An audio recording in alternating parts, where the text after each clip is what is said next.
नमस्कार मित्रांनो, 6 ज्योतिर्लिंग पूर्ण झाले आणि आता निघालो आहे 7व्या ज्योतिर्लिंगाकडे। खरं तर या शिवयात्रेची सुरुवात झाली 2016 पासून, जेव्हा मी फक्त 11 वर्षांचा होतो आणि तेव्हा मी माझ्या फॅमिलीसोबत संभाजीनगरमध्ये असणाऱ्या कृष्णेश्वराचे दर्शन घेतले होते। पण आता अचानक ठरलं भीमाशंकरला जायचं, तर निघालो। लॉंग ड्राईव्हचा आस्वाद घेण्यासाठी गाडीचा चालक झालो। पावसातील हिरवी चादर वाटेतल्या सर्व डोंगरांना पसरली होती।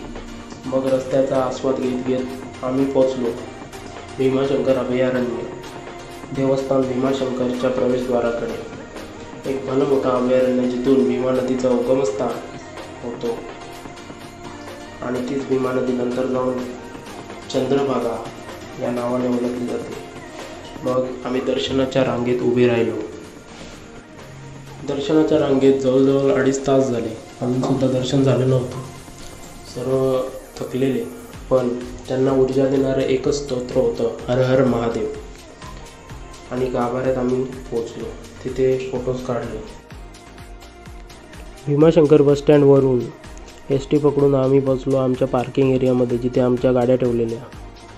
तिथून गाडी घेऊन पुढच्या प्रवासाला सुरुवात केली।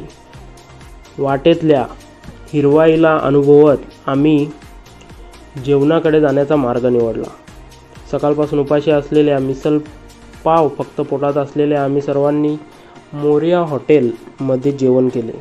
भीमाशंकर डोंगर उतरवण्याचे काम भाऊनी केले आणि मग तिथून जेवणानंतर आम्ही लेण्याद्रीला गेलो। पण आम्ही पोचलो तिथे वाजलेले 7 आणि लेण्याद्री 6:30ला बंद होते। नंतर आम्ही ओझर या अष्टविनायकमधल्या एक गणपतीला भेट देऊन त्यांचे दर्शन घेतले। खूप छान दर्शन झाले। ओझरमध्ये असताना तिथेच आम्हाला 8 वाजले आणि अजून 150 किलोमीटरचा प्रवास करायचा होता। मग माळशेज घाटाच्या थराराचा अनुभव घेता घेता मी पुन्हा गाडी चालवायला बसलो। जेव्हा आम्ही माळशेज घाटामध्ये पोचलो तेव्हा सर्वकडे धुकं होतं आणि या धुक्यामधून गाडी कशी चालवायची याची ट्रेनिंग मला भाऊ देत होता। माळशेज घाट उतरल्यावर आम्ही एका हॉटेलमध्ये चहा प्यायला थांबलो।